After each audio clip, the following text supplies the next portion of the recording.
Lily's small hand tugged at my sleeve for the third time. I'd been trying to ignore it, focused on the rhythm of our boots against the dirt path, but she wasn't giving up. "Mom, seriously, listen." I stopped, catching my breath. We'd been climbing steadily for 40 minutes, and at 32, I wasn't as effortlessly energetic as my 10-year-old daughter. The Saturday morning hike through the Oregon mountains had been our tradition for 3 years now, ever since David died. Every month without fail, just the two of us and the wilderness. "What is it, sweetheart?" Lily tilted her head, her dark curls escaping from beneath her hiking cap. She had David's ability to hear things before anyone else noticed. "Someone's yelling, that way." She pointed toward the old railway section that cut through the eastern part of the forest. I listened. Nothing but wind through pines and the distant call of a hawk. "Are you sure? Those tracks have been abandoned for decades. Nobody goes there." "I'm sure." Her green eyes, mirror images of mine, were serious. "Please, Mom." Against my better judgment, I nodded. We veered off the main trail, pushing through denser undergrowth. The abandoned railway had been part of a logging operation back in the 50s, long before environmental regulations shut it down. Most locals avoided it, too overgrown and unstable to bother with. Then I heard it.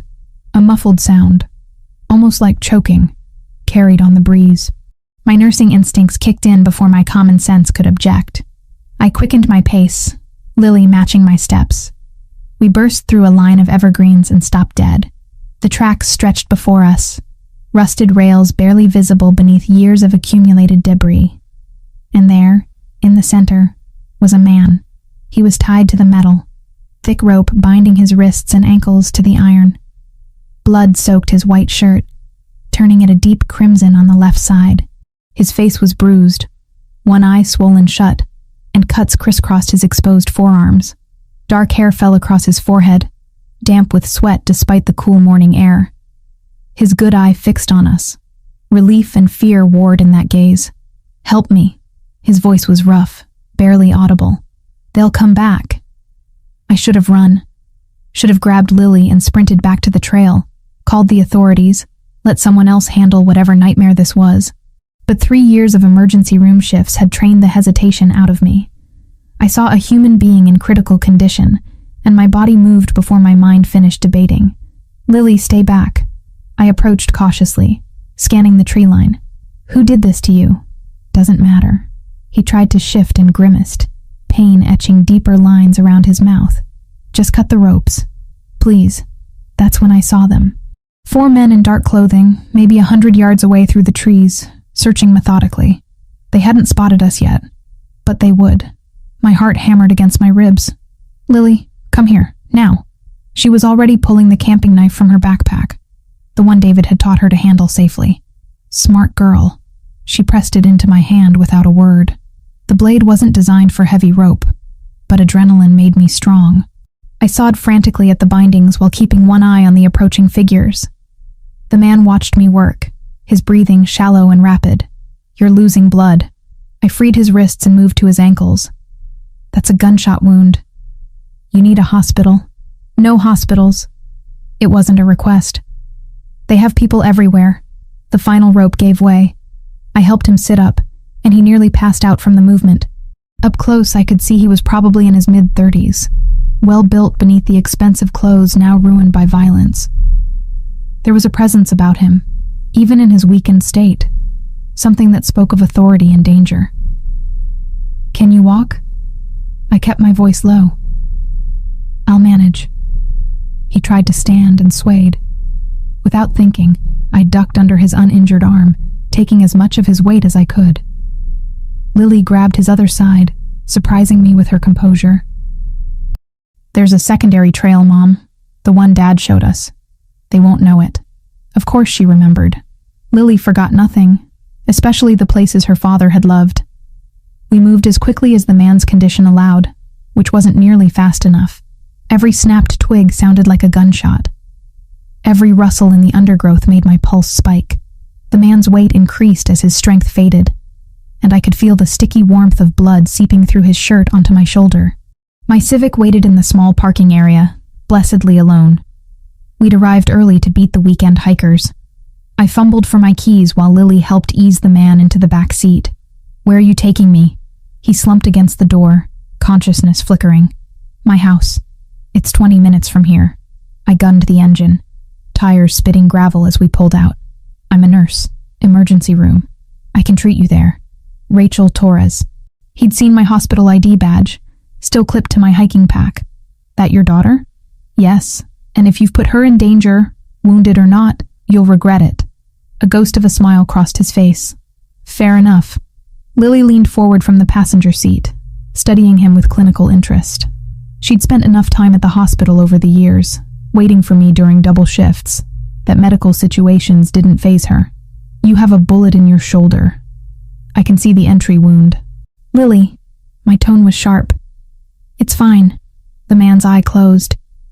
"She's observant. Trait that could save her life someday." The words sent ice through my veins. What had I involved us in?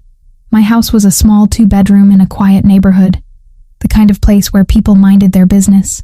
I pulled into the garage and shut the door before helping him inside.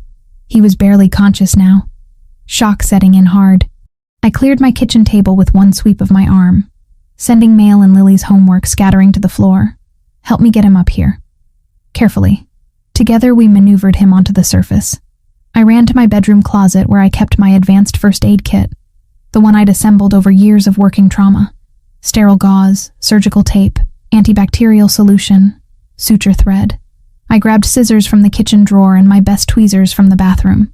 "Lily, boil water. Fill every pot we have." She moved without question, already lighting the stove burners. I cut away his shirt, revealing the full extent of the damage. The bullet wound in his left shoulder was still bleeding, though slower now. Bruises in the shape of fists covered his ribs. Shallow cuts marked his forearms, deliberate and precise. Torture, not random violence. "This is going to hurt." I cleaned the area around the wound, watching his face. He stayed conscious through gritted teeth. "I need to remove the bullet. I don't have anesthesia. Do what you have to do." His right hand gripped the table edge, knuckles white. I sterilized my tweezers in the boiling water Lily brought over, then took a steadying breath. My hands were rock steady. They always were when it mattered. I'd removed shrapnel from gang violence victims, extracted glass from car accident survivors. A bullet wasn't that different. Except I'd always had a team, proper equipment, surgical lights. This was improvisation at its most desperate. The tweezers slid into the wound. He arched against the table, a strangled sound escaping his throat. I felt for the bullet, my fingers guided by years of experience and sheer determination. There. I grasped the metal and pulled, slow and even.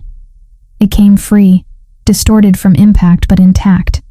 I dropped it into a bowl and immediately packed the wound with sterile gauze. "Lily, hand me that dental floss." It wasn't ideal, but I'd sterilized it in boiling water. It would hold until proper stitches could be done if we ever made it that far. My daughter passed me the thread without hesitation, then positioned herself to hand me gauze as I needed it. She'd watched me work before during her visits to the ER, absorbing procedures through observation. Now that strange education was paying off. I sutured the wound closed with practiced efficiency, each stitch precise despite my racing heart. The man had stopped making sounds, jaw locked against the pain. Sweat soaked his dark hair, dripped down his temples. When I finished, I wrapped his shoulder properly and checked his other injuries. The cuts were clean, already starting to clot. The bruises would take weeks to fade, but weren't life-threatening. He opened his eye, focused on me with surprising clarity. "You just saved my life. Don't thank me yet. I still might call the police." I was washing blood from my hands when I said it. "You won't." His certainty irritated me. "And why not?" "Because you saw those men. You know this isn't normal." He shifted slightly, testing his mobility. "And because you brought me here instead of a hospital. Your instincts are better than you think, Rachel Torres." "Who are you?" "Adriano Luminari." He said it like it should mean something. It didn't. "I need to make a call. May I use your phone?" Every rational part of my brain screamed to refuse. Instead, I handed him my cell. He dialed from memory, spoke rapid Italian too quiet for me to catch, then ended the call. "They'll be here in 40 minutes. You and your daughter need to come with us when they arrive. Absolutely not. Lily has school Monday. I have work. And we don't go anywhere with strangers who show up tied to train tracks. Those men who were hunting me? His gaze held mine. They'll have seen your car leaving. Small town like this, it won't take them long to find your address. By tonight, they'll know exactly where you live. My blood turned cold.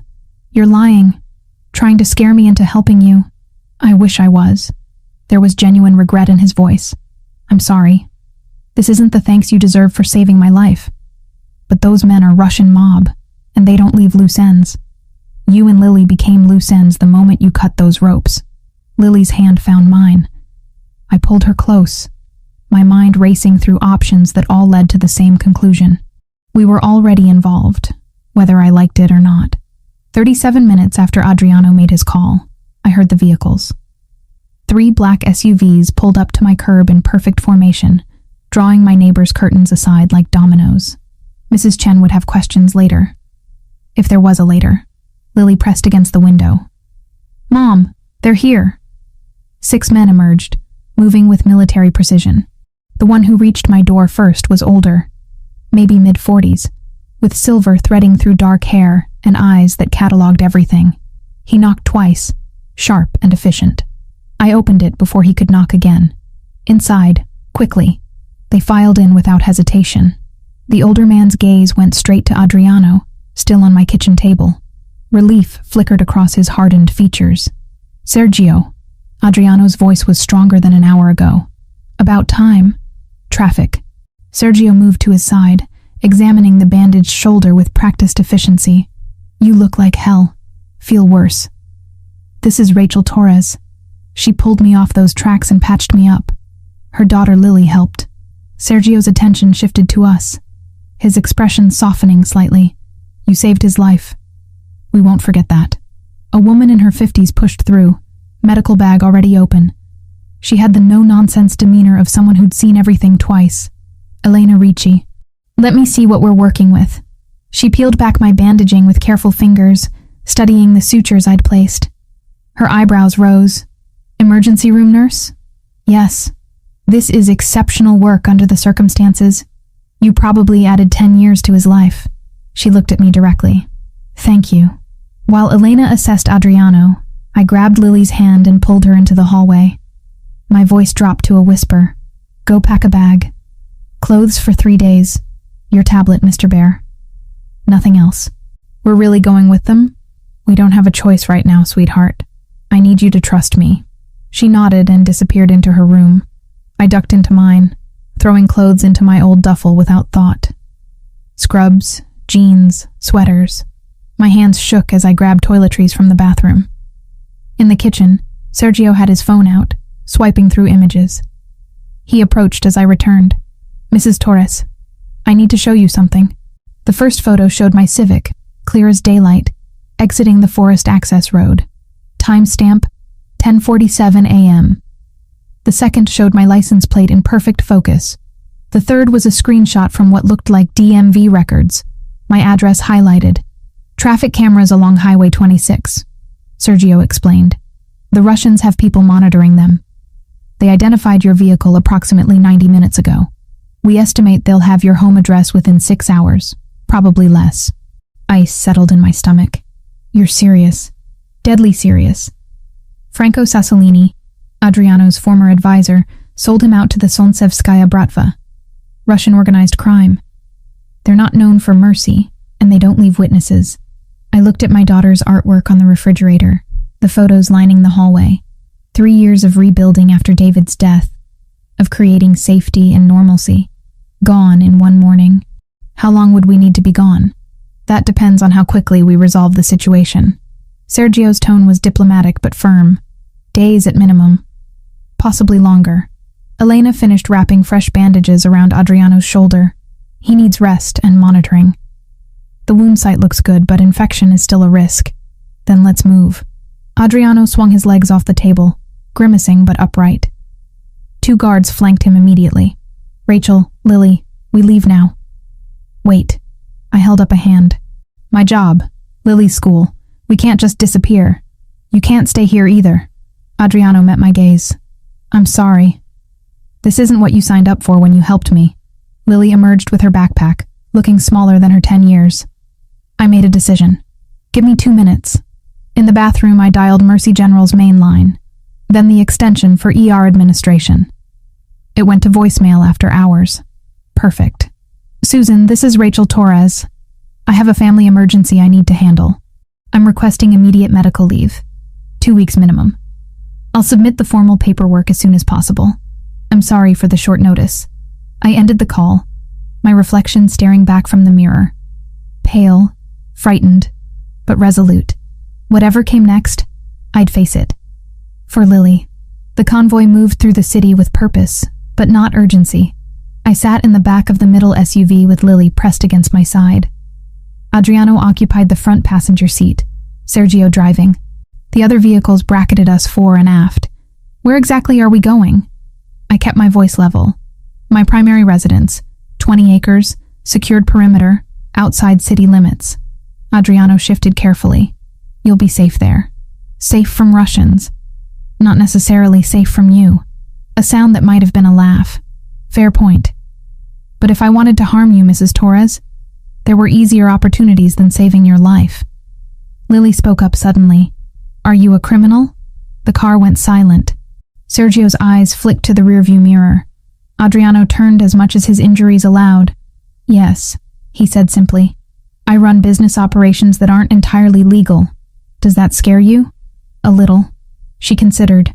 But you haven't hurt us. And those men in the forest would have. Smart girl. There was approval in his tone. The world isn't as simple as good and bad. Sometimes it's about choosing the lesser danger. We drove for 40 minutes, leaving urban sprawl behind for forested hills. A gate appeared, wrought iron and serious, flanked by stone pillars. It opened silently as we approached. The property unfolded like something from a magazine. Manicured grounds, mature trees providing privacy, and at the center, a house that managed to be both modern and elegant. Glass and stone blending seamlessly, all clean lines and understated wealth. Holy cow, Lily whispered. The SUVs pulled into a circular drive. More men waited, at least a dozen, all armed but discreet about it. They formed a perimeter as we exited. A woman in her 60s descended the front steps, her posture military straight despite her age. She wore simple but expensive clothes, her salt and pepper hair in an elegant twist. Rosa. Adriano's greeting was warm. We have guests. I've prepared the East Wing. Her accent was thick, Italian perhaps. She studied Lily and me with sharp eyes. Welcome to Casa Luminari. Inside was exactly what I expected.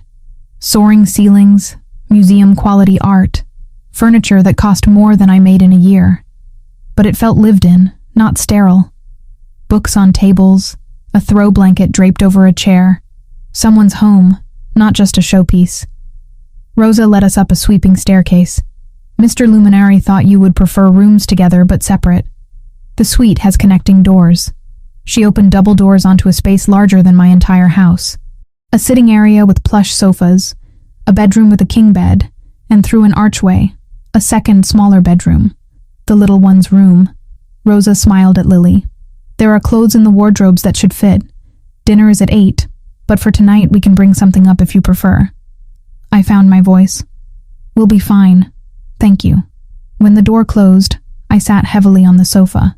Lily explored with cautious excitement, opening doors to reveal a bathroom with marble everywhere and a closet filled with designer clothes in our sizes. Mom, how did they have all this ready? Money and planning. I rubbed my temples. Lily, come here. She sat beside me, still clutching her backpack. I took her hands. I need you to understand something. These people, what they do, it's not legal, it's dangerous. But right now, they're keeping us safe from something worse. The Russians. Yes, we're going to stay here until it's safe to leave, but we're not prisoners. If at any point you feel scared or uncomfortable, you tell me immediately. Okay? Okay. She studied my face. Are you scared? Terrified? But I'm not going to let anything happen to you. That's a promise. At 8 o'clock, we descended to the dining room. Adriano waited, freshly showered and dressed in dark slacks and a button-down shirt. His injured arm rested in a professional sling. He looked remarkably composed for a man who'd been tied to train tracks that morning. "Join me." He gestured to the table set for 3. I thought Lily might prefer eating with us rather than alone. Dinner was surreal. Pasta that melted on the tongue, fresh bread, wine for me, and juice for Lily. Adriano asked her about school, her interests, treating her like an equal rather than a child. But beneath the civility, I couldn't forget. This man commanded the armed guards outside. The wealth surrounding us came from illegal operations. And somewhere in the city, Russians were hunting for us. "What happens tomorrow?" I asked as dessert was cleared. "Tomorrow we plan." Adriano's expression hardened. "Franco needs to answer for his betrayal. The Russians need to understand you're under my protection. And you need to decide how much you want to know about my world. I already know enough." "No, Rachel. You've seen the surface. But if you're going to be here, truly safe, you need to understand the depth of what I do." He paused. "And why certain rules exist that can't be broken." Later, after Lily fell asleep in the adjoining room, I stood at the window overlooking the grounds. Security lights illuminated the perimeter. Men patrolled in pairs. This was real. The danger, the protection, all of it. I'd saved a criminal's life this morning. Now I was living in his fortress, eating at his table, trusting him to keep my daughter safe. The question that kept me awake wasn't whether I'd made the right choice. I'd made the only choice available. The question was how much it would cost me before this was over. Sunday morning arrived with pale sunlight filtering through curtains that probably cost more than my monthly salary. I caught myself starting to calculate, then stopped. That kind of thinking wouldn't help. Lily was already awake, sitting cross-legged on her bed with her tablet, earbuds in. I knocked softly on the doorframe. She looked up and pulled out one earbud. "Morning. I set up the online portal for your schoolwork. Mrs. Henderson emailed the assignments." "Thanks, Mom." She hesitated. "Are we going home soon?" "I don't know yet, sweetheart. But we'll figure it out together." The next 3 days fell into an unexpected rhythm. Rosa appeared each morning with breakfast, always perfectly timed. Lily completed her schoolwork at the desk in her room, while I tried to maintain some semblance of normalcy. We explored the grounds under watchful eyes, walked the perimeter paths, discovered a stable with 3 horses that Lily immediately fell in love with. But normal was a thin veneer. Armed men patrolled constantly. The gates never opened without clearance. And Adriano was everywhere, recovering faster than seemed possible while running his operation from the house. I saw him most mornings in what Rosa called the office, speaking rapid Italian into phones or meeting with men who arrived and departed with military efficiency. His injured shoulder barely slowed him. By Monday, he'd discarded the sling. By Tuesday, he was working full days. Wednesday afternoon, I found him in the library. Floor-to-ceiling books, leather furniture, a fire crackling despite the mild weather. He sat in a wing-back chair, reading glasses perched on his nose, studying documents spread across a mahogany table. "You look better." I'd meant to stay away, but curiosity drew me in. "Your handiwork." He glanced up, marking his place. "Elena said another week, and I might have lost the arm to infection. You saved more than my life that morning. Any nurse would have done the same, but they didn't. You did." He removed the glasses, and suddenly he looked younger, less intimidating. "Sit, please. You've been avoiding me." I took the chair opposite, keeping the table between us. "I've been giving you space to work, and trying to keep Lily occupied. She's remarkable, smart, observant, emotionally mature for 10 years old. She had to grow up fast when her father died." The words came out sharper than intended. "Police officer. Killed during a routine traffic stop that went wrong. 3 years ago." Something shifted in his expression. "I'm sorry. That kind of loss changes everything." "It does. Which is why I need to ask directly. When can we leave? I'm grateful for the protection. But Lily needs stability. School, friends, her life. Soon. We're making progress locating Franco. Once he's dealt with, the Russians will have no reason to pursue you." "Dealt with." I leaned forward. "You mean killed?" "Yes." No hesitation. No justification. He betrayed not just me, but 20 families who depend on my organization for their livelihoods. That requires consequences. You're talking about execution like it's a business transaction, because in my world it is. He stood, moving to the window. I won't lie to you, Rachel. I've done things that would horrify you, ordered actions that haunt me, but I also protect hundreds of people who have nowhere else to turn. The world isn't black and white. No, it's not. But there are still lines, and I've crossed most of them. He turned back. Does that terrify you? I considered the question honestly. It should, but I keep seeing contradictions. The man who threatens executions is the same one who asks about Lily's schoolwork at breakfast, who pays Rosa a salary that lets her support her grandchildren, who rebuilt the children's wing at Mercy General as an anonymous donor. His eyebrows rose.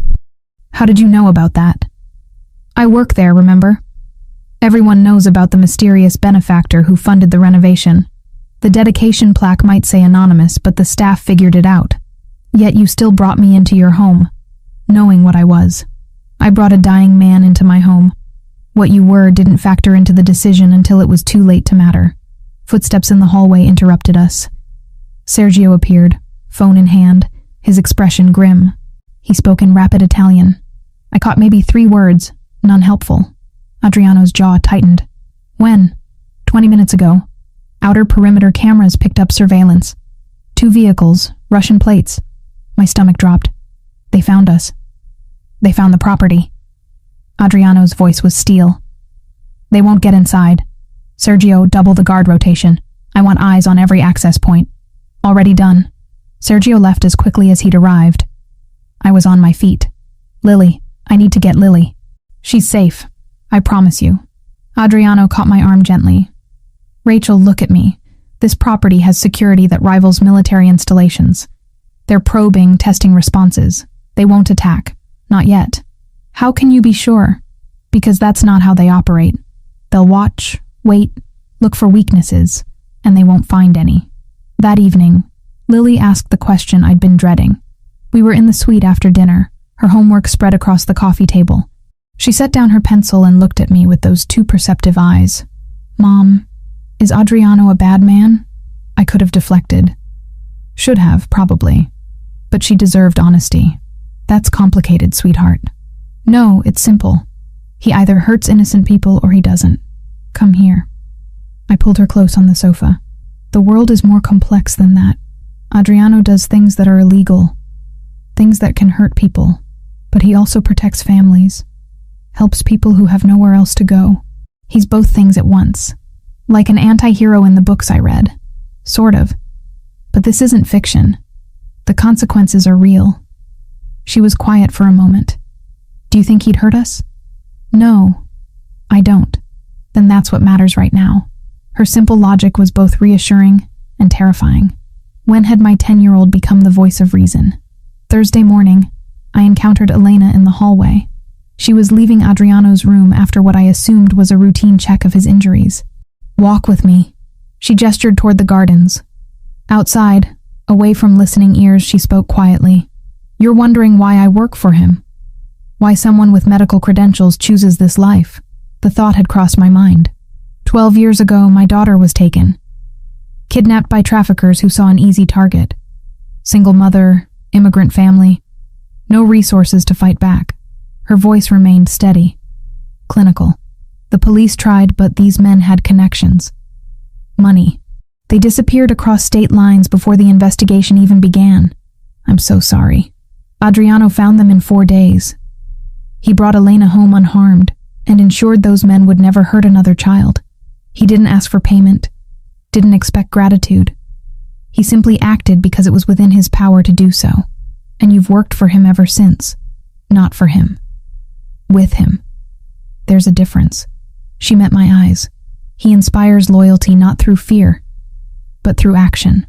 Every person in this house has a similar story. We stay because we choose to, because we believe in what he's building. What is he building? Something better than what exists. It's not perfect, not clean, but it's his way of balancing scales that were never meant to be balanced. I watched her walk back inside, her words settling like stones in my chest. Adriano Luminari was becoming harder to categorize with each passing day, and that scared me more than the Russians watching from outside the gates. That night I couldn't sleep. I found myself wandering the house, drawn by voices from Adriano's office. The door was cracked open. Inside, Sergio's voice carried clearly. The contact in the FBI confirmed it. Franco's been moving assets through offshore accounts. We have locations for 3 safe houses. Which one is he using? Adriano's question was sharp. Best guess? The warehouse property by the port. Gives him access to shipping routes if he needs to run. I froze. They had federal contacts. Law enforcement contacts. The implications spun through my mind. Corruption or something more nuanced? Arrangements in those gray areas Adriano seemed to inhabit? We move on Friday night. Minimal crew, maximum efficiency. I want Franco alive to answer questions before he's dealt with. I retreated before they could discover me listening, but sleep was even more elusive afterward.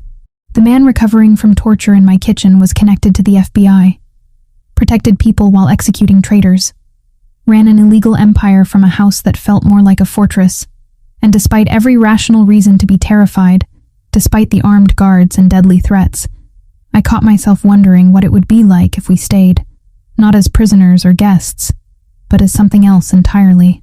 The thought should have horrified me. Instead, it kept me awake until dawn, imagining possibilities I had no right to consider. The explosion shattered my sleep at 2:43 a.m. on the 6th day. I bolted upright, heart hammering, disoriented. Another boom, closer this time. Lily's scream cut through the chaos. I ran to her room. She was sitting up in bed, eyes wide with terror. Before I could reach her, the door burst open. Not an intruder. Rosa, moving with surprising speed for her age. Come, now! She grabbed Lily's hand in mine. Panic room, go. Gunfire erupted outside. Not the sharp cracks from movies, but deeper percussive sounds that made my bones vibrate. Rosa led us down the hallway at a run, bare feet silent on marble floors. She pressed her palm against what looked like ordinary wall paneling. It slid back, revealing a steel door and a keypad. Her fingers flew across the numbers. The door opened with a hydraulic hiss. Inside. Lock it behind me. Don't open for anyone except Adriano or Sergio. They have the code. You're not coming? Lily's voice was small, terrified. I have others to secure. You'll be safe here, I promise. The room beyond was windowless, maybe 12 feet square. Reinforced walls, emergency supplies stacked on shelves, monitors showing different angles of the property. On the screens, I could see muzzle flashes in the darkness, figures moving through shadows. The door sealed behind us with a final terrible click. Lily threw herself against me, shaking. I wrapped both arms around her, fighting my own terror to be what she needed. It's okay. We're safe. We're safe. On the monitors, I watched the battle unfold. Adriano's men moved with coordinated precision, falling back to defensive positions around the main house. The attackers pressed forward, maybe 8 or 10 of them, hard to count in the darkness and confusion. Then I saw him. Adriano, emerging from the house despite his still healing shoulder, directing his men with hand signals. He was wearing tactical gear, moving like someone who'd done this 1,000 times before. Mom, look. Lily pointed to the screen showing the eastern perimeter. 2 men had broken through, racing toward the house.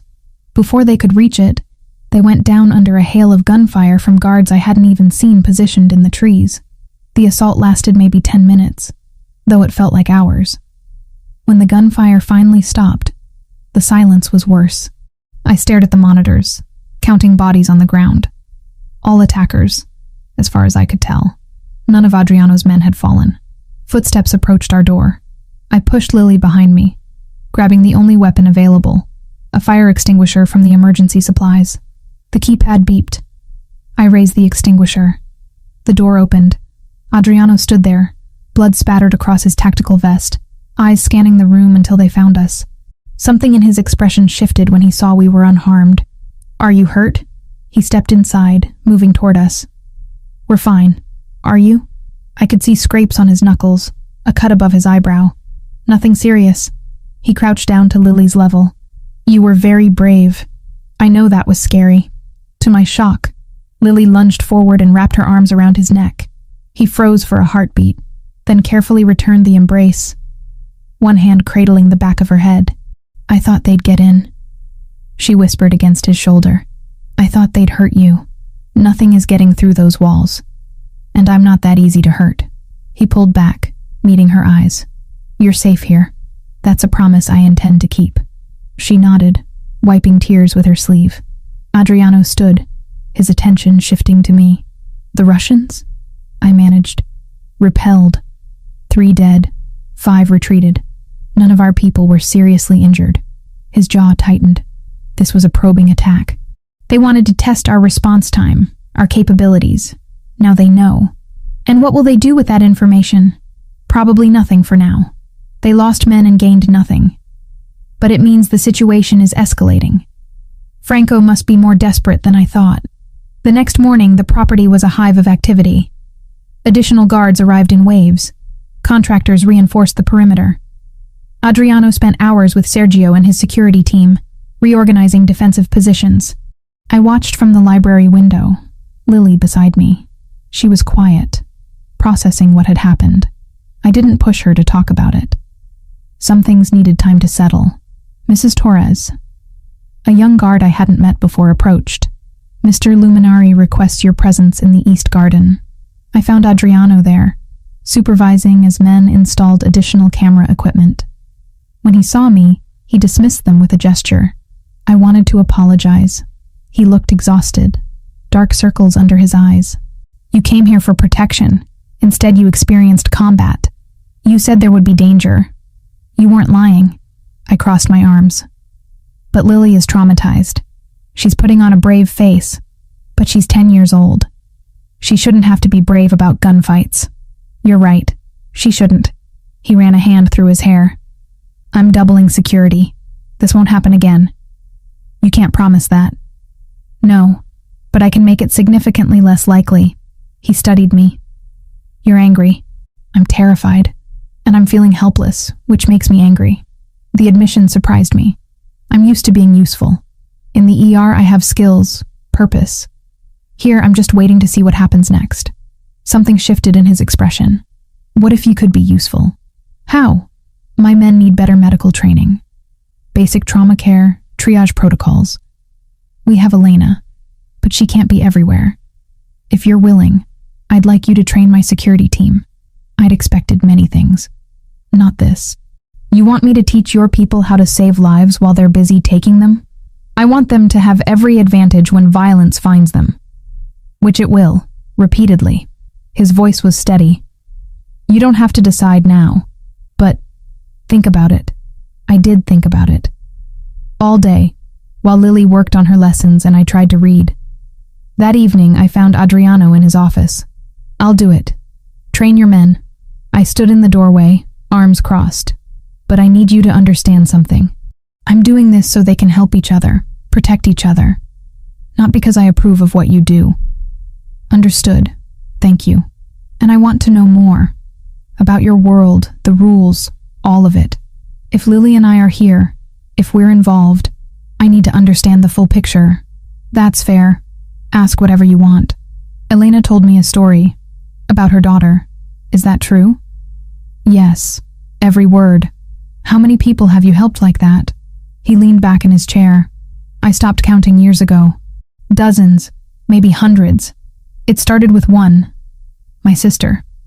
She was killed by traffickers when I was 19. Police couldn't touch the men responsible. They had connections, money, protection. So I learned to operate outside those systems. And you became what you fought against. In some ways, yes. I hurt people. I've ordered deaths. But I also built something that protects families who have nowhere else to turn. He held my gaze. I'm not asking you to forgive what I do, just to see it clearly. Over the following days, I conducted training sessions in the estate's converted gym. 20 men at a time, learning to pack wounds, apply tourniquets, recognize shock. They were attentive students, these criminals and enforcers. They asked good questions, took notes.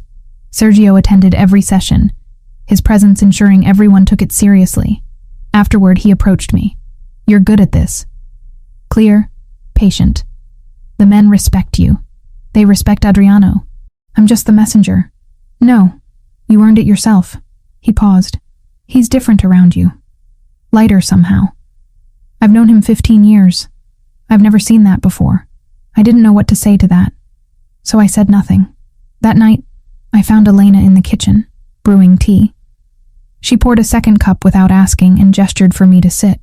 "You're adjusting well. Better than most would in your position. I'm good at adapting. Survival skill from the ER. It's more than that. You're not intimidated by Adriano. Most people are, even his own men." She smiled slightly. "It's refreshing.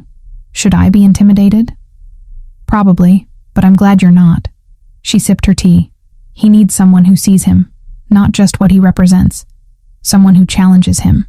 I'm not trying to be anything to him. I'm just trying to keep my daughter safe. Of course, but sometimes we become things we didn't plan on. That's not always a bad thing."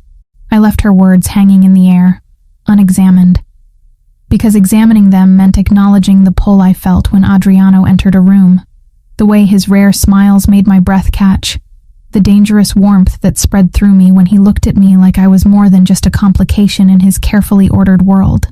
And acknowledging those feelings meant admitting I was in far deeper trouble than Russian mobsters could ever pose.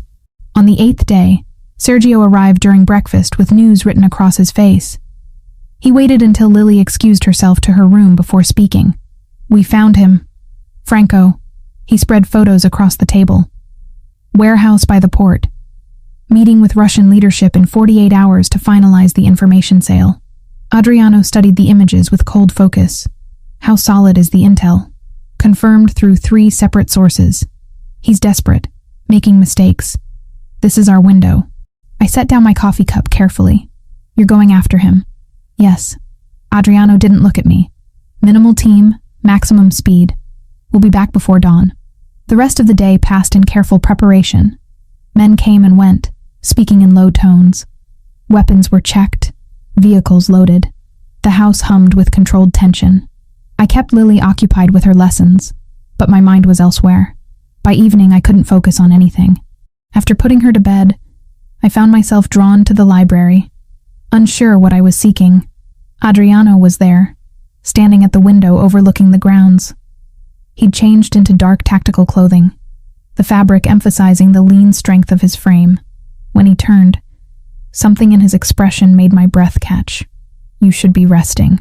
His voice was quieter than usual. "Tomorrow will be a long day for everyone." "I'm not tired." I moved into the room. "Are you scared?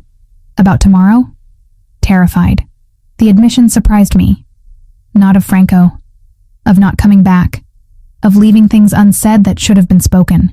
"What things?" He crossed the distance between us in 3 strides. "This thing between us. You feel it too, don't you?"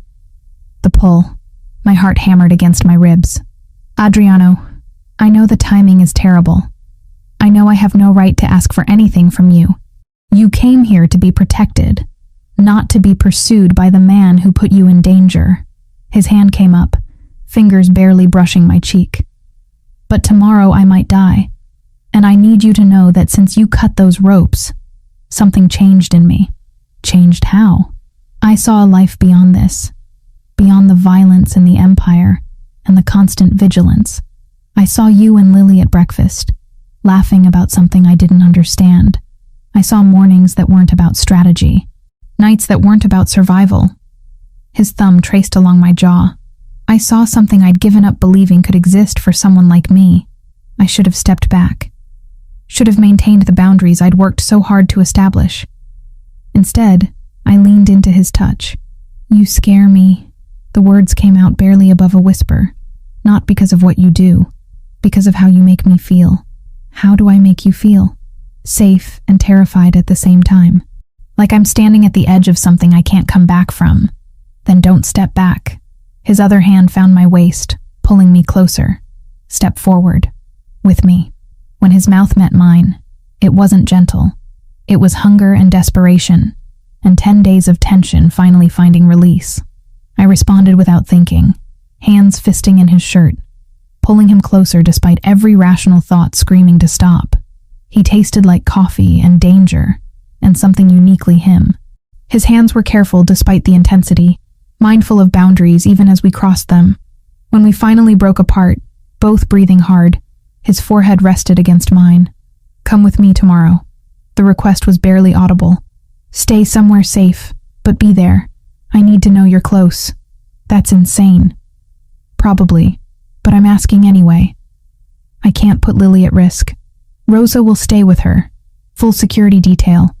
They'll be safer here than anywhere else in the world." I pulled back enough to see his face. "Why does it matter if I'm there?" "Because if something goes wrong, I want the last thing I see to be you." His hand cupped my face. "Is that pathetic enough to be honest?" "It's terrifying enough to be real." I closed my eyes. "I'll think about it. That's all I ask." He kissed me again, softer this time. "Go. Get some sleep. I need to finish planning." I made it halfway to the door before turning back. "Adriano?" "Yes?" "Come back." "That's not a request. It's an order." That rare, genuine smile crossed his face. "Yes, ma'am." The next evening arrived too quickly. Lily was in her room with Rosa, who'd promised stories and hot chocolate. I stood in the foyer, dressed in dark jeans and a black jacket, feeling like I was making the worst decision of my life. Sergio appeared, eyebrows rising when he saw me. "Mrs. Torres, I'm coming. Somewhere safe, somewhere I won't be in the way, but I'm coming." He studied me for a long moment, then nodded. "The observation van. Half a mile from the target site. You'll have eyes on everything, but be protected." Adriano descended the stairs, pausing when he saw me. Relief and concern warred on his face. "You're sure?" "No, but I'm here anyway." The drive to the port took 40 minutes. I sat in the back of an SUV with Elena, who'd insisted on coming to handle medical needs. She patted my hand once, understanding without words. The observation van was exactly what Sergio described, a mobile command center half a mile from the warehouse. Screens showed different angles of the target building. Men in tactical gear moved into position like chess pieces. I watched Adriano on the monitors, directing his team with hand signals. He moved carefully, testing his still healing shoulder. The tactical vest he wore probably hid considerable discomfort. Watching him, I could see the slight hesitation when he raised his left arm, the way he favored his right side. He'd pushed his recovery, driven by necessity. 10 days wasn't enough time to heal completely, but he'd taken enough pain medication to function. I'd seen the prescription bottles in his bathroom. Industrial-strength anti-inflammatories and muscle relaxants. The assault began precisely at midnight. Adriano's team breached the warehouse through 3 entry points simultaneously. On the monitors, I watched chaos unfold in night vision green. Men scattering, weapons firing, bodies dropping. Franco was in the center office when they reached him. He tried to run. Didn't make it 10 feet before Sergio tackled him to the ground. The Russians fought harder. 2 of Adriano's men went down with injuries. Elena grabbed her medical bag, ready to move if called. But the tide turned quickly. Within 7 minutes, it was over. Then I saw him. A Russian guard Adriano hadn't seen, emerging from behind shipping containers. The knife caught Adriano in the side before anyone could react. He spun, bringing his weapon around, taking the man down. But I'd seen the blood. Elena. My voice didn't sound like my own. She was already moving. "Sergio, Adriano's hit. Blade wound, left side. We need immediate extraction." 20 minutes later, they brought him to the van. He was conscious, hand pressed against his ribs, blood seeping between his fingers. His eyes found mine immediately. "You're here." He sounded surprised, like he'd forgotten I'd come. "I'm here. Sit. Let me see it." I pulled on gloves, years of ER training taking over. Elena had the medical kit open, instruments ready. The cut was deep, maybe 4 inches long, running along his lower ribs. It had missed anything vital, but the blood loss was significant. I cleaned the area quickly while Elena prepped sutures.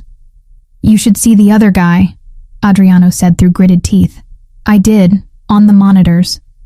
I pressed gauze against the wound. "You moved too slow. The shoulder's still weak. Noticed that, did you?" I notice everything about you. It's becoming a problem. I took the needle from Elena. This is going to hurt. Can't hurt worse than watching you watch me get stabbed. His good hand found mine briefly. Thank you for being here. I worked in silence, placing each suture with care. His breathing stayed controlled despite the pain. When I finished, Elena wrapped the area with professional efficiency. Franco?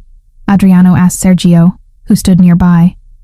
Secured, awaiting your questions. Tonight I just want to go home. His eyes were on me.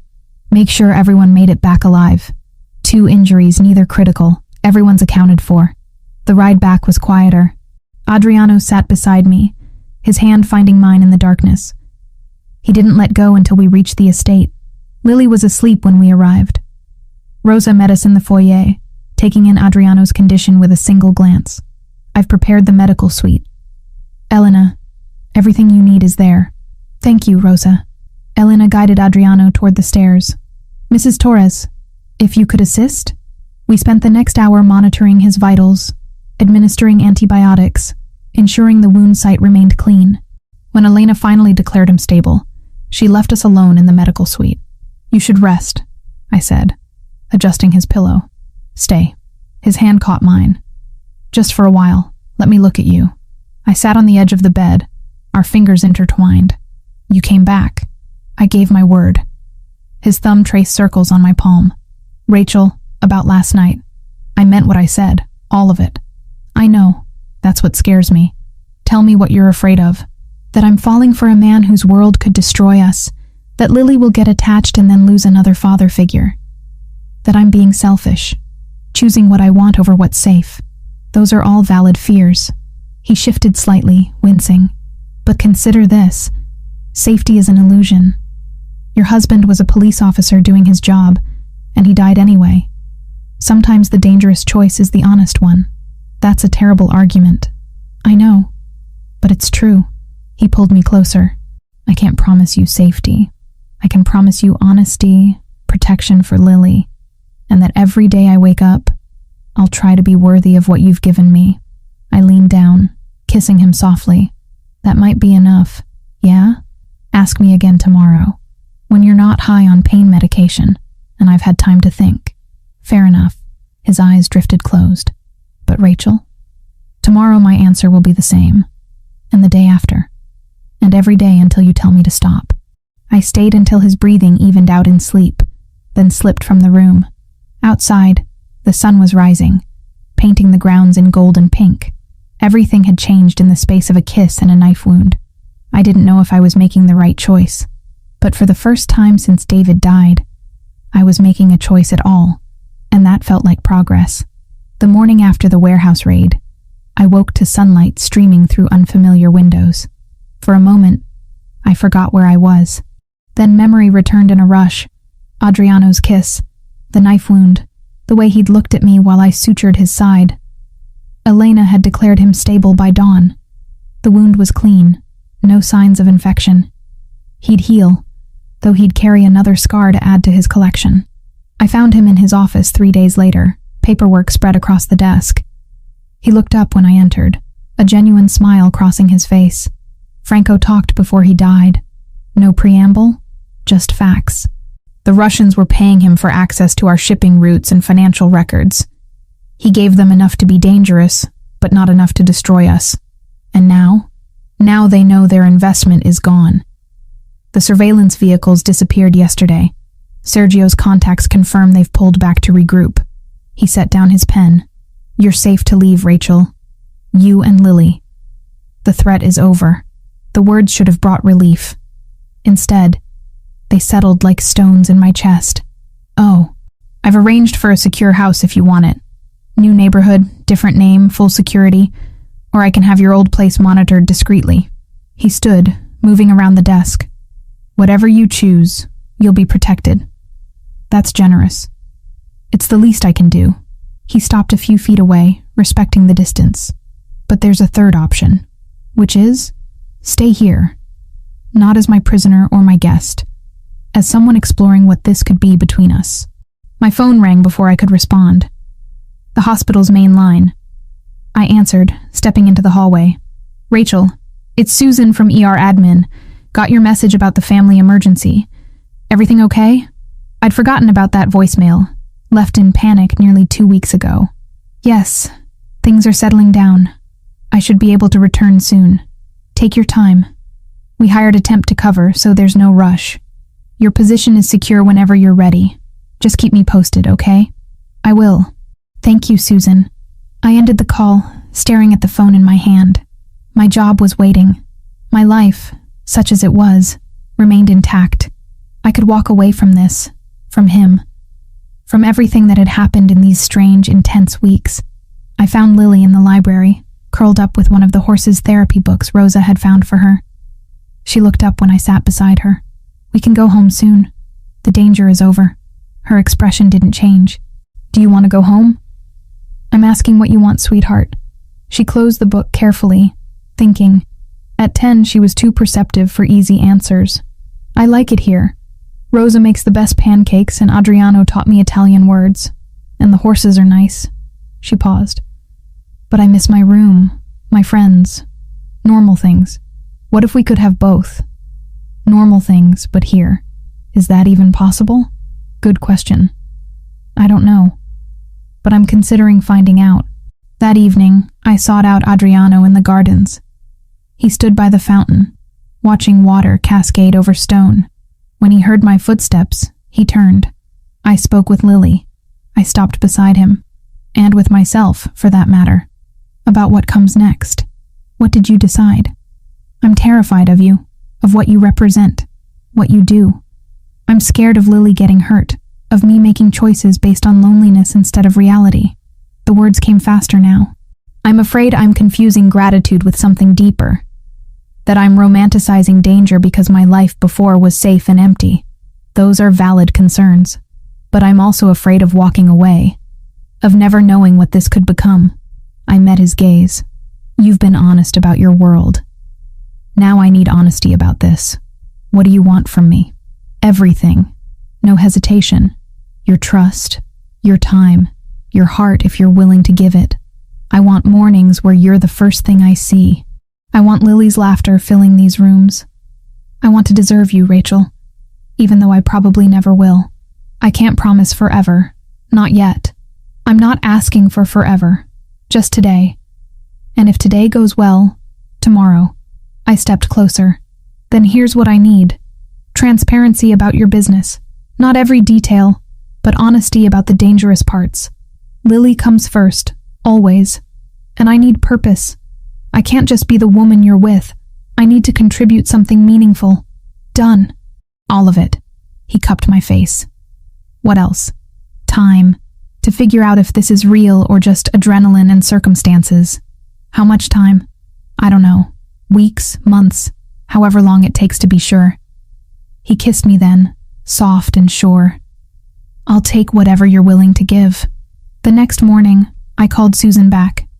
I need to extend my leave, another few weeks, maybe more. It's complicated. Take what you need. Your job will be here. Lily adapted with the resilience of children. She continued her online classes but started writing lessons with the stable master. Rosa taught her to make pasta from scratch. Sergio's teenage daughter visited on weekends, giving Lily someone closer to her age. But I insisted on normalcy too. We drove into town for ice cream, visited the library, went to the park. Always with security, discreet but present. Lily accepted it as the new normal. Adriano and I fell into a rhythm. Morning coffee together, stolen moments between his meetings and my training sessions with his security team. He showed me his business ledgers, the legitimate operations, the gray areas, even the illegal ones. No lies, no omissions. This is who I am, he said one night. Financial reports spread between us. I'm working toward legality, but it'll take years, maybe a decade. Some things I do will always exist in shadows. I know. I'm choosing you anyway. I traced the scar on his shoulder, the one I'd sutured in my kitchen a lifetime ago. For now, at least. For now is enough. 2 weeks after Franco's death, I watched Adriano with Lily in the stable. He was teaching her to brush the horses properly, patient and gentle. She laughed at something he said, the sound carrying across the yard. Elena appeared at my elbow. You're staring. I'm observing. There's a difference. You've decided to stay. Temporarily. To see if this works outside of crisis mode. And if it does? She studied me with those knowing eyes. What then? Then I'll face that decision when it comes. I watched Adriano lift Lily onto the horse's back, his hands steady and sure. One day at a time. That night, after Lily was asleep, Adriano found me in the library. I'd been trying to read, but the words kept blurring. What are you thinking about? He sat beside me on the sofa. David, my husband, how he'd feel about this. I set down the book. He was a good man. Honorable. He'd probably hate what you do. Probably. Adriano didn't flinch from it. Does that matter? It should. But he also wanted me to be happy. He told me that, at the end. Made me promise not to stay alone forever just because he was gone. I'm not trying to replace him. I know. You couldn't if you tried. You're too different. I turned to face him. But maybe different is what I need now. What we need.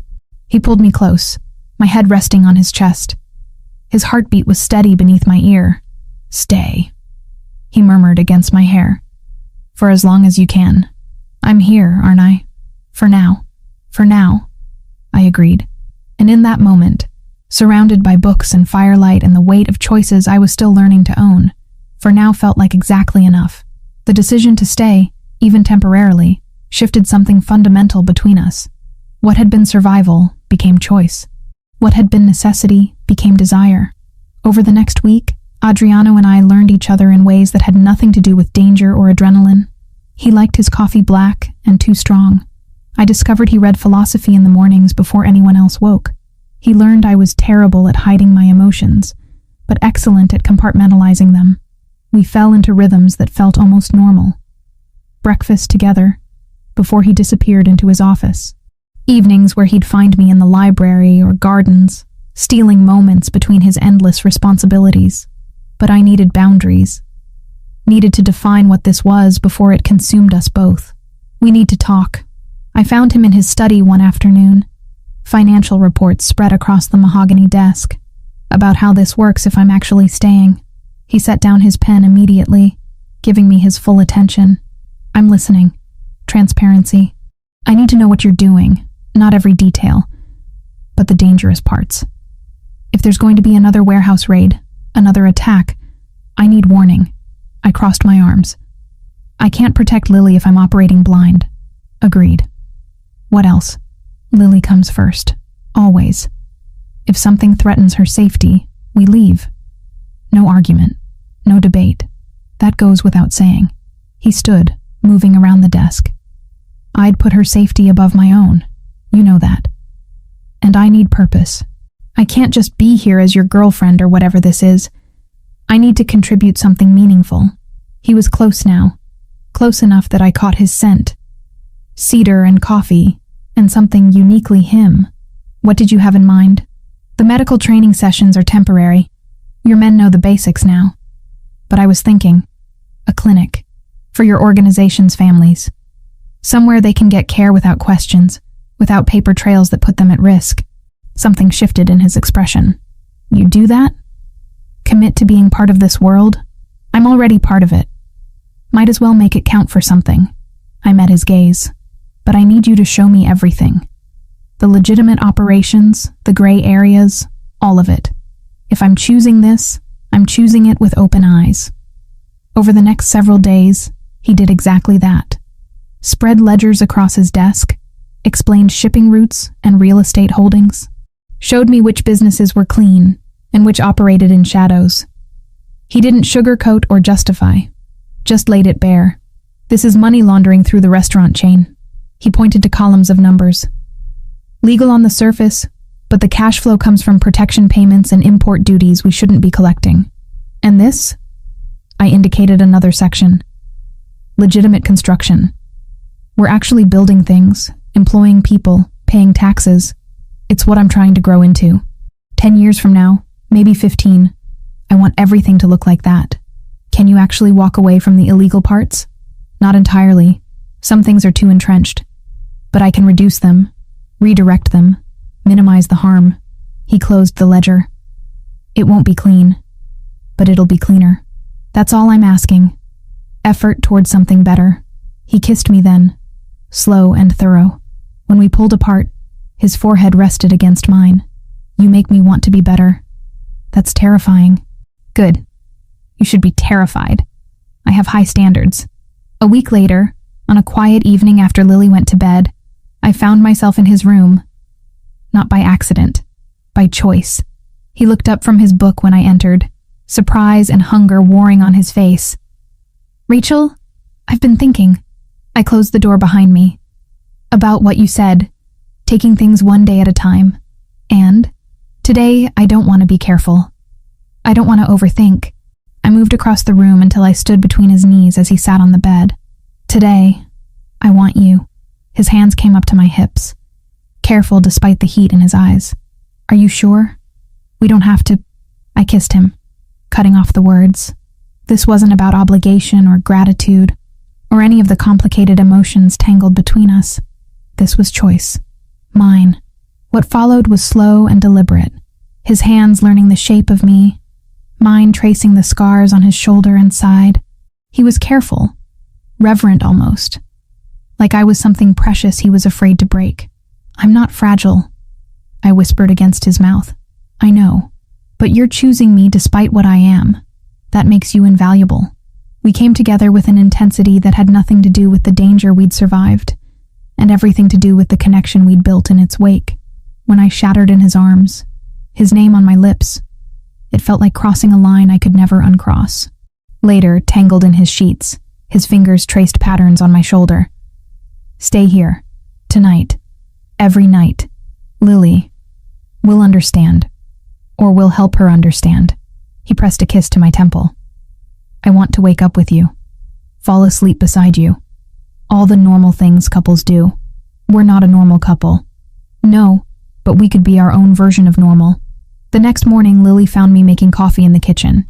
She studied me with those too perceptive eyes, taking in my rumpled appearance and the contentment I couldn't quite hide. You stayed in Adriano's room last night.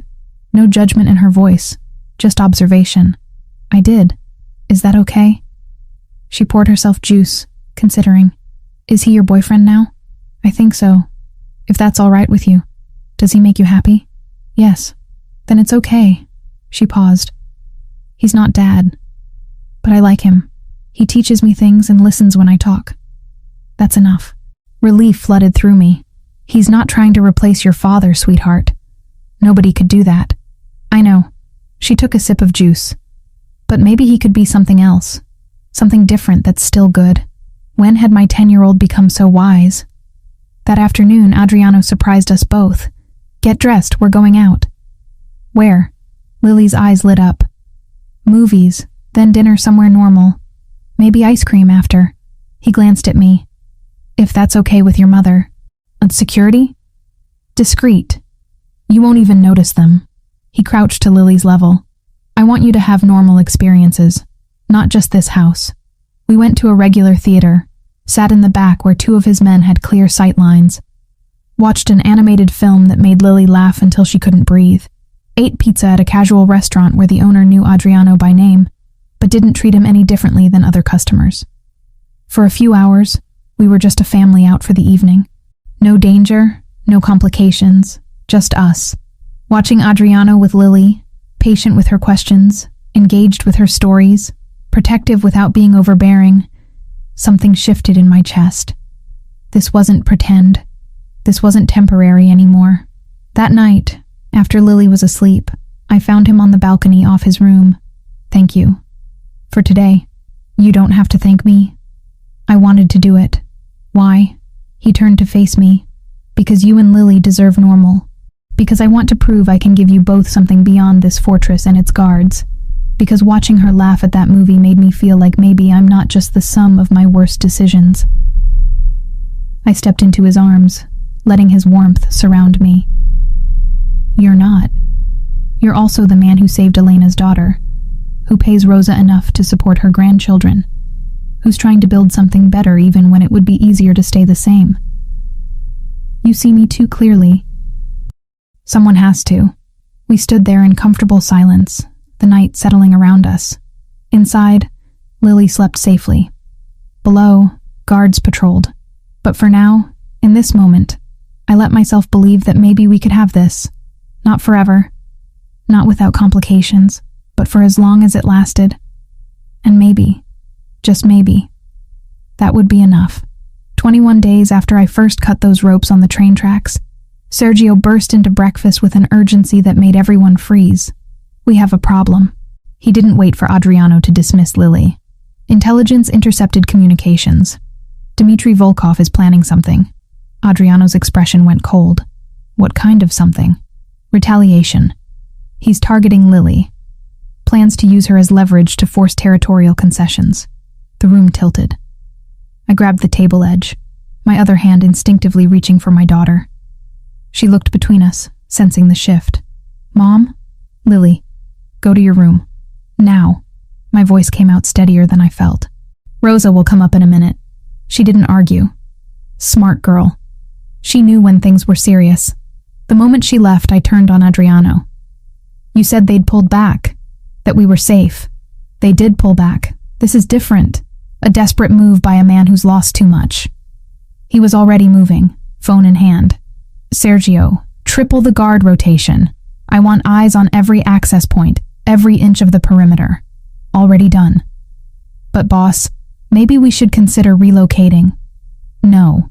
My voice cut through the room. Both men looked at me. We're not running. We're ending this. Adriano studied me for a long moment.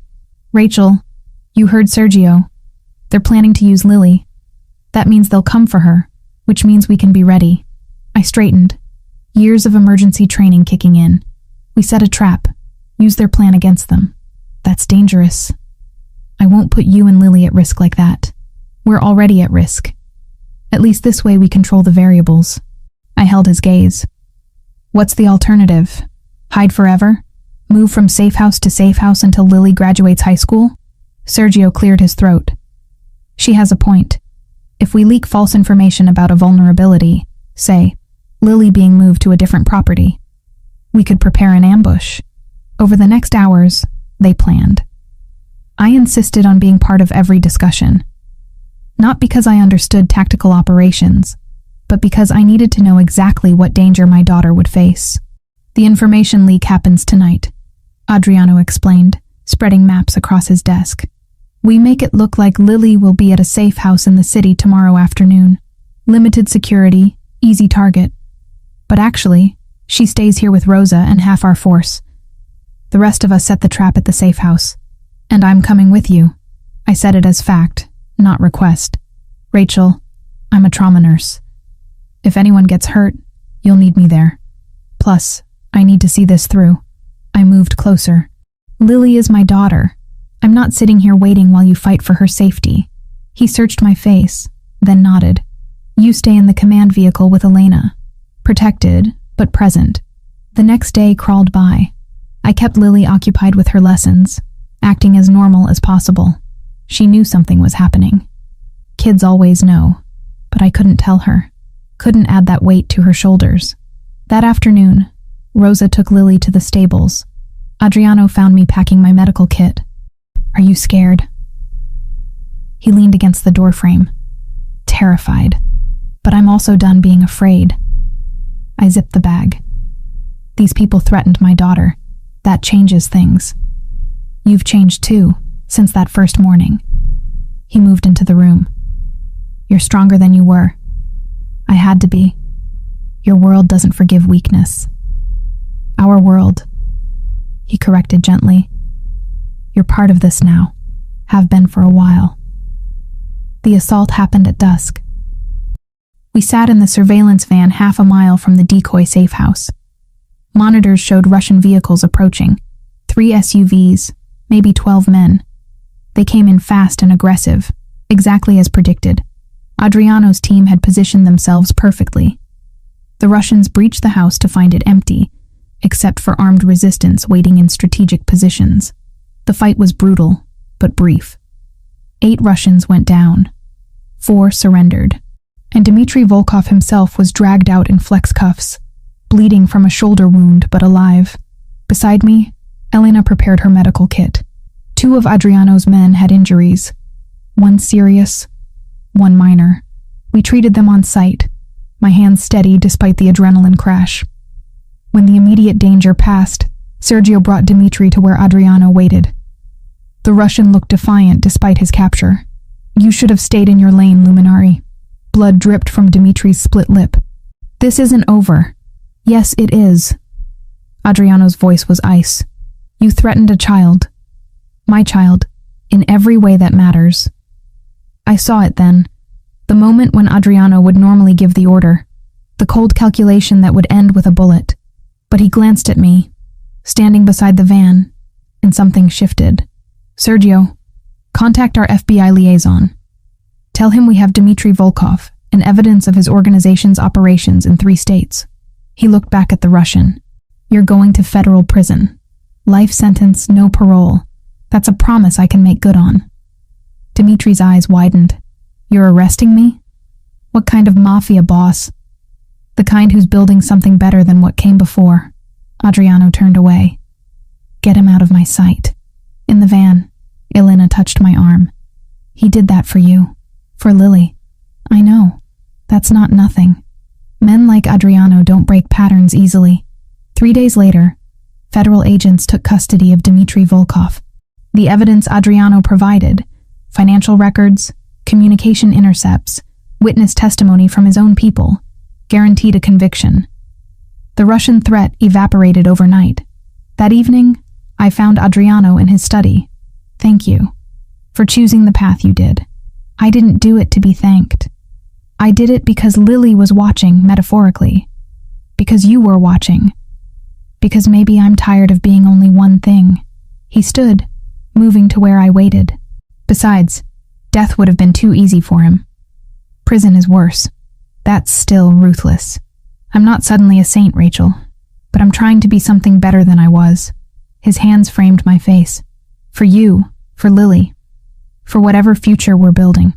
2 weeks after Dimitri's arrest, I made it official. Called Mercy General and resigned. Told them I was relocating, which was true in every way that mattered. Then I opened the clinic. A small facility on the estate grounds, equipped with everything needed for basic medical care. Available to families in Adriano's organization who needed treatment without questions or paper trails. Elena supervised the setup, but it was mine to run. My purpose, my contribution. Not just the girlfriend of a powerful man, but a doctor serving a community that existed in shadows. Lily enrolled in a private school 20 minutes away. Discreet security followed her, but not obtrusively. She made friends, joined the equestrian team, thrived in ways I hadn't seen since before David died.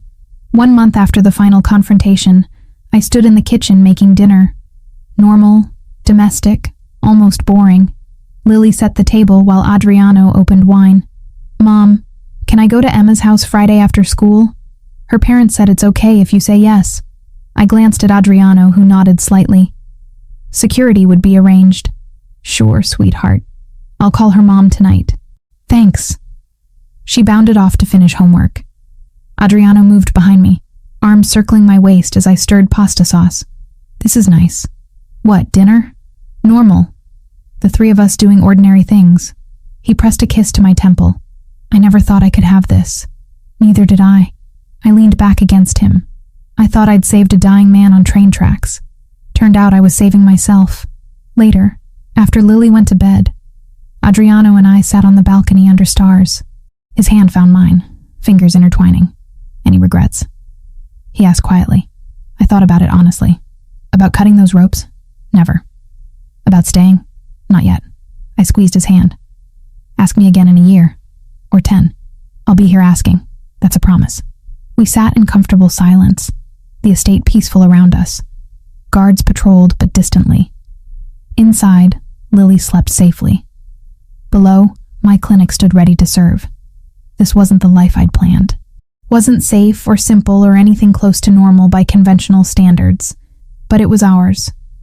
Built from choices and chances, and one desperate morning when I'd refused to walk away from a stranger bleeding on abandoned tracks, I'd come here to survive. Somewhere along the way, I'd started living instead. And that, I thought as Adriano pulled me close, was more than enough. It was everything.